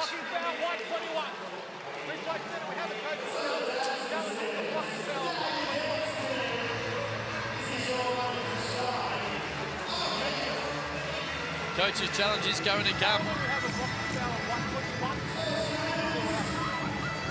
It's currently a blocking foul, as you can hear in the background, on Jared Bairstow. If it sticks, it'll be his third. Let's have a look. This is not a foul. Yeah, I agree. Just jumps with him. And so what happens here? We have a jump ball? Because you could argue to South East Melbourne Phoenix to get the 2 points. Well, if they win it, there will be a jump ball. Yeah, he just almost gets out of his way. Not a lot of contact at all. It looked like Creek initiated the contact to his head. The coach's challenge is unsuccessful. What? The ball on the floor is confirmed. The defender, white 21, did not establish a legal guarding position. We will restart with 2 shots. The black 55. They will lose their timeout and the coach's challenge. We've either got... I'll get to you. 2 shots. Go. Unsuccessful. 1 point lead, and while we're in a little mini break there, was a coach's challenge by Scott Roth. He was trying to challenge the Jared Bairstow foul. Let's have a look. Hammer, I know you're not happy. Talk us through it. Well, either the Fonz or my wife is next door because they just don't want to admit that they're wrong. Because that's not a foul. There's not a lot of contact. I don't know what else Bairstow can do. No, you're right. But even with that, I'm not sure there was a whole lot of contact. Oh, well.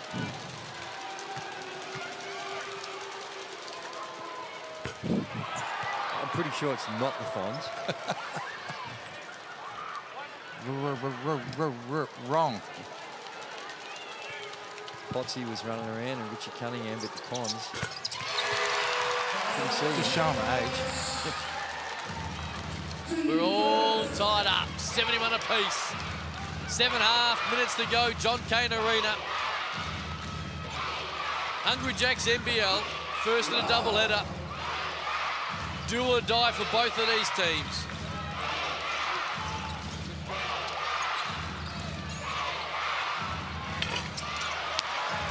No good for Bairstow. Mitch Creek says, I will take the rebound number 7. Really good movement, though, from the Jack Jumpers, trying to get Steindl off those flares and pin downs. He was really active. Creek backs down McDaniel, right hand is good. And he's taken over this game when they've needed him to. In this second half, he's got 25 on the night. That's what he's there for, and he's not shying away from the moment. He's stepping up big time, demanding the ball and making plays. McVeigh's got a career high. Can he add to it? Not this time. Kept alive to give McVeigh another opportunity, which he takes with both hands. We spoke about it last night, Drewy. You get that first one, it misses, comes straight back. The confidence grows. You just feel like you're going to make that second one. 26 for McVeigh. And he's 10 of 16, so the efficiency in 4 of 7 from threes. The upper. Third little bump. He'll go the foul line for 2. Stepped into it beautifully. And that's the type of shot you do at practice 300 or 400 times a week. Just gets great rotation on the ball. Jack McVeigh. Jet not happy about that call, but put the ref in a situation where there was nothing else that they could call.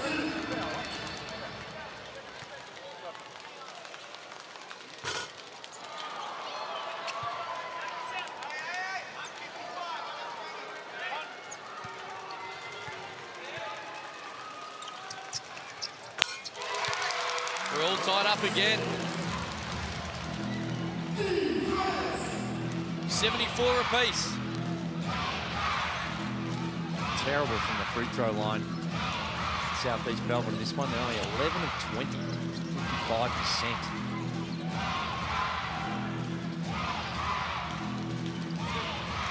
Adams. Tried to bounce it. Couldn't find Krizlovic. He was open too. Turnover number 9 for the Jack Jumpers. Mumford stops, drops, no bounce.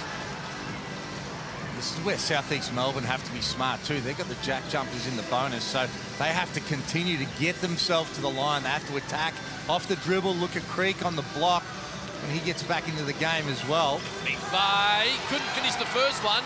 Went and got his own rebound. Gives him another opportunity, which Liafa snatches from Majet.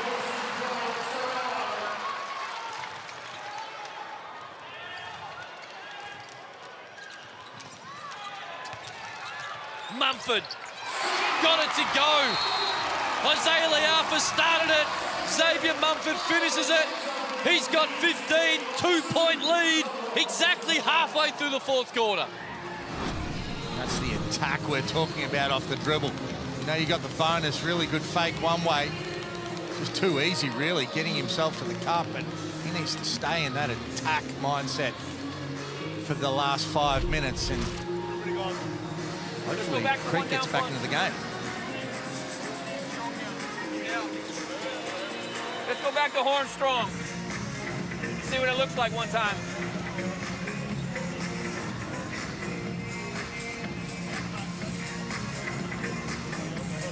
Wave them. All right, we'll play out of there. Fab, if you don't like it on the road, just step back up. We'll go one more time. Hey, you put yourself in a hell of a position to get back out of that hole, right? Yeah. Grind it out. Grind it out. Tough mentality. Together. 1, 2, 3, together. Let's go, fellas. 5 minutes. What do you got? Yeah, that last play, when you looked like they were, McVeigh was high on the on-ball.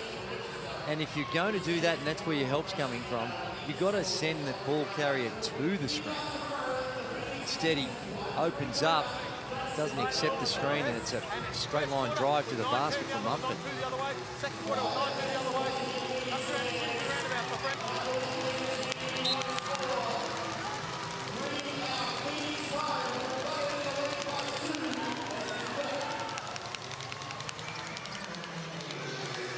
Jet. Pressure up the floor from the Phoenix disrupts his offensive set just a little bit.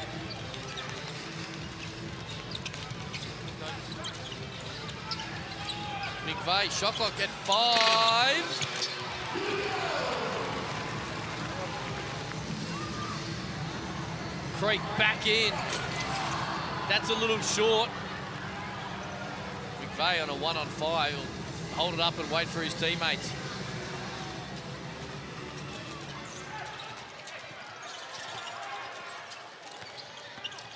And again, the shot clock into single figures. Adams, long way from the bucket. Guarded by Ashley. Steps back. Wow. Back in front. And ex-Tasmanian Premier David Bartlett, who had a huge hand in this Jack Jumpers team becoming reality, loves it more than most.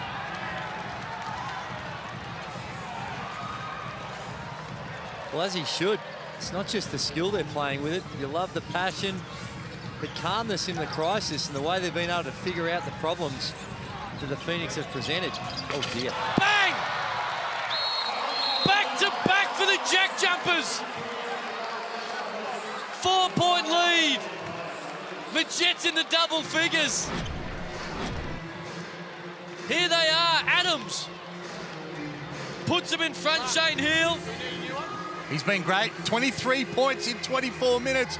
We spoke about the fact they couldn't make a 3 in the first half. 2 from 12, I think they were. Now they're up to 13 from 32 at almost 41%. Hey, they saved the mates for when they needed them. With Josh Adams, wants to take the shot, right?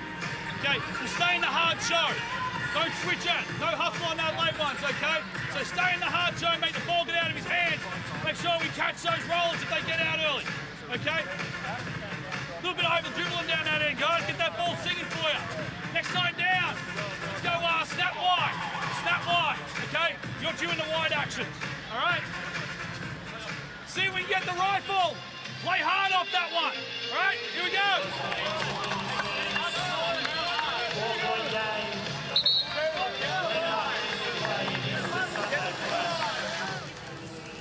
Timeout each lead, one timeout each. As you can see there for both of these teams, 3:38 to go. It was pretty cool, calm and collected.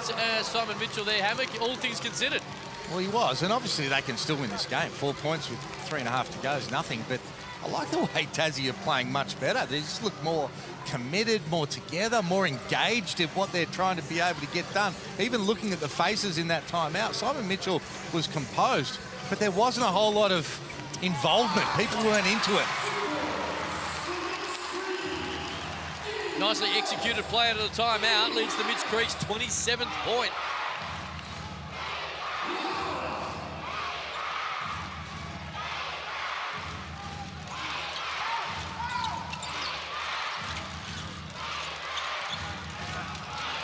McIntosh back in, 4 fouls, step back. They get a foot on the line, it's only going to be a 2. They hurt. Not sure it was the right choice anyway. He should be driving that one. We've seen how successful he's been in putting the ball on the floor and getting to the rim. They get away with it. Creek, 27, been big in the second half when they've needed buckets. Here's a double team. Tarangi.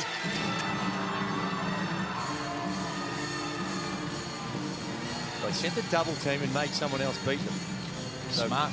Creek had it and said, we'll run at him, get the ball out of his hands. Good recognition from McVeigh. He was the one who recognised it. Adams couldn't get it to go. Kenyon keeps it alive. And another 14-second shot clock for the JackJumpers, which is now halved. The Jet had it knocked away, recouped it himself, laid it in. They lead by 6. 2 minutes to go. Need a win to keep the pressure on the Wildcats.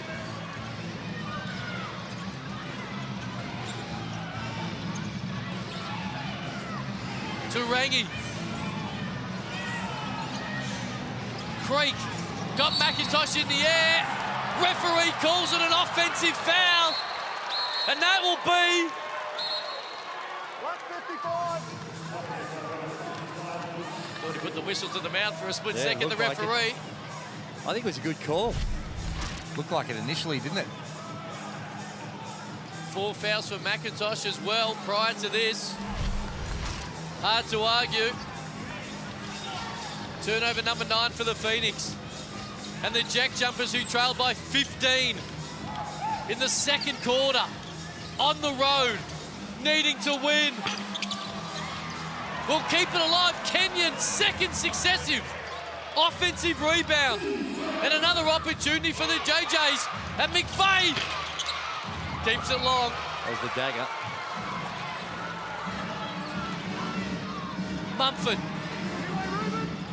Creek for 3. No good. And the clock, the friend of the JackJumpers right now as they hold a 6-point lead into the last 60 seconds. At 48 in the first half, they've been held to 3rd in this one so far.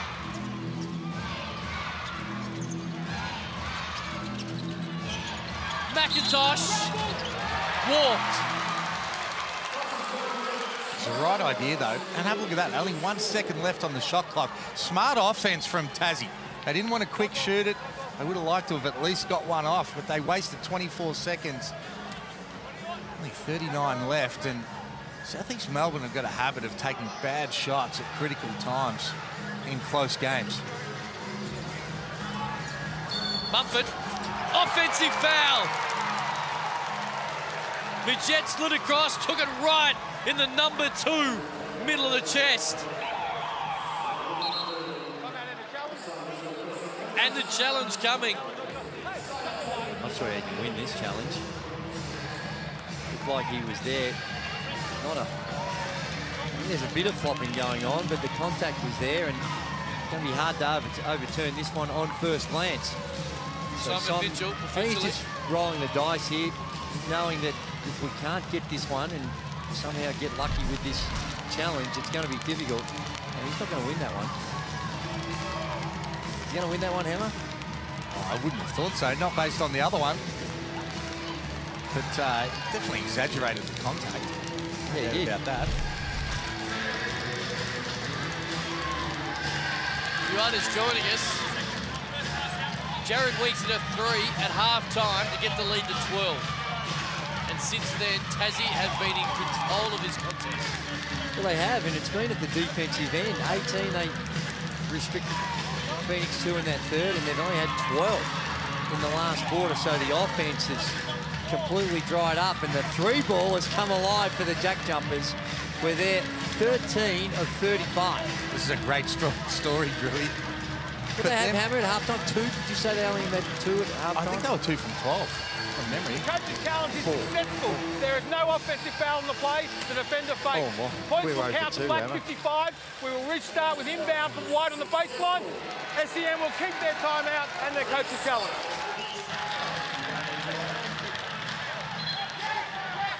Maybe just too much mayo on the flop.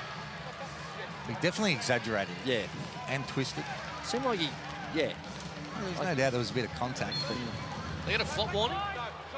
Well, they should if... Yeah, if that's how it's been deemed in the review. Anyway, it's a 4-point lead. That counts. And a turnover. Mumford again. It's going to stay in the baseline for Phoenix. A monstrous change of fortunes in that 5 seconds. Firstly, reversal of the bucket. I thought they said this was successful. Completely they did. So why did they keep it? Why did they... Because the bucket counted. So they counted it. They counted the bucket, so JackJumpers got it to throw it in after a made basket. Right. Get a review out of bounds now. Scott Roth not happy. JackJumper bench a little less excited as they were 5 seconds ago. Josh Majette asking for an explanation, explaining that he felt he got shouldered straight in the sternum. Well, it must have been unsuccessful. No. No, successful. It was successful. And Simon then they Mitchell counted the basket. Yeah, it was a charge. Simon Mitchell got the win, but because the bucket went in, the foul was taken away. And after all of this, it's going to go to JackJumpers. So the bucket counted on the move. Right, gotcha. Okay, I'm confused, but I'm with you. They need to and it's press all break. And now it's a JackJumper ball, so they win this review. Yes.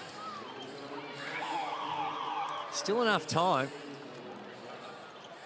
And given the last turnover we saw. Hasn't missed the running clock. Ruben, you have to go off. Well, and You didn't miss the running clock. South East Melbourne have only got 1 team foul as well. That could actually hurt them. You got to miss the running clock. Go back out. They need to be smart here, Tassie. Get their press break in the right spot. Be strong with the ball. Come to it. They need to flash. Creek's up on that front line, so wherever the ball goes, he's going to be looking to trap it. They definitely don't want to throw it into that corner in front of the Tassie bench. They want to throw it this side of the screen, so it's further for Creek to have to come and double. Oh, and they've thrown it straight back. Oh, my goodness. Liafa, here's Creek. Absolutely said no. And Josh Adams turns to his bench and says, not in my house, even though I'm on the road. That was huge. I mean, 2 turnovers have given... Where did that come from, Drewy? Don't worry about the turnover. Have a look at that block. He's happy with it too. So well he should be. But this is where it could hurt them with the foul trouble, because it's going to take them some time. If they don't get a steal initially... They need to foul the way they're confident up. The last 2 turnovers they've given them every opportunity. But there's going to come a point in time. If they don't get the steal, they're going to have to foul. So they'll try and get a steal off the inbound or a trap. But at some point... I think they wait until they're in the front court. In the back court, you're trying to trap. In the front, you need a foul straight away. There's Liafa with a little nudge. Now Mitch Creek, he's got 4 fouls. 18.6. So strategically, he has to sit on the sideline until as Liafa's a little sore, he'll go clutching his back. Foxwell comes back in. Mitch Creek, as you can see, sitting there. The moment they foul, you think he'll re-enter the game, knowing that he can't be disqualified if he gives away his 5th foul, which they desperately needed to do. So I'm not sure they just have to foul straight away. They've got to try and get a steal initially, because once they get to that point of sending them to the line, it's about a 5 or a 6 point margin. And they've had huge troubles inbounding the ball in the last. Exactly, like Rui said. I'll be just trying to get it. Don't foul until they got in the front court. Now, I know that's 8 seconds or whatever it is, and get it there when they were taking it in bounds, but now it's just relying on missing free throws.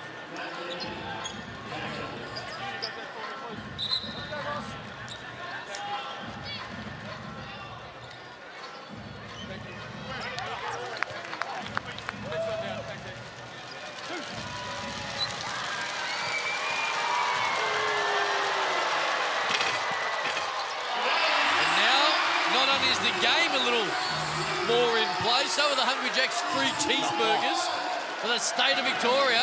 78% free throw shooter. I always say those numbers don't always equate to these types of moments. Oh dear. Hungry Jacks free cheeseburgers coming your way, state of Victoria. Code word is drive. Liafa shook off the back soreness. Misses the lay-in. Well, that's what I was talking about with some of the decision-making at critical times. You're down 4 points. Sure, if you can get a quick 2, go and take it. But there's only 5 seconds left in the game now.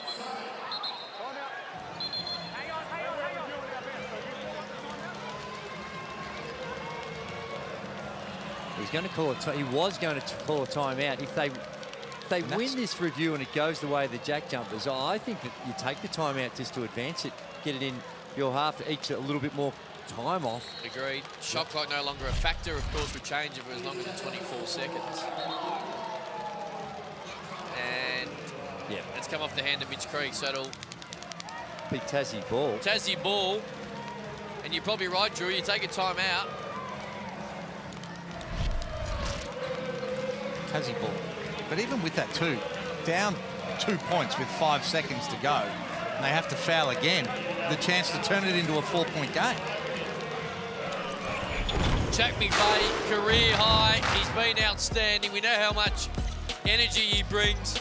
And you couple that with a great offensive game, and it all equals in this afternoon a must-win game.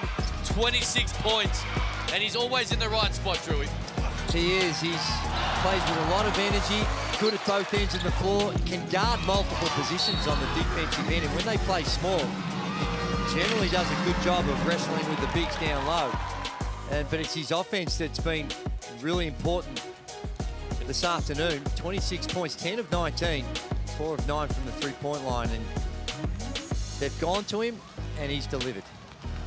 So to scream, shot chart, he scores from anywhere. Feels like at any time, and in particular when he's got that MyState Bank Arena joint humming. He's up. I love watching Tassie play. And they're fun to watch. 4-point lead and the ball. 2 big boys guarding the inbounds to make it tougher. And that'll do. The Jack Jumpers had to win, and they did. A remarkable win. Down 15 in the second quarter. They go to John Cain Arena on Easter Sunday and say to Perth, it's up to you. Well, they did, and they got off to a poor start. Gave a really good head start for the Southeast Melbourne Phoenix, but showed some great composure and some adjustments at the half-time. Really kicked in, and of course, when you start knocking down the 3-ball, it becomes tough, and it became tough for the Phoenix, and they couldn't score in the second half. 14 points they were restricted to in that fourth period, and another incredible win. That's 16 wins at the start of the season. I would have thought 16 would easily get you in. Foot Locker player of the game as well, Jack McVeigh. The Jack Jumpers are up and about, so well they should be.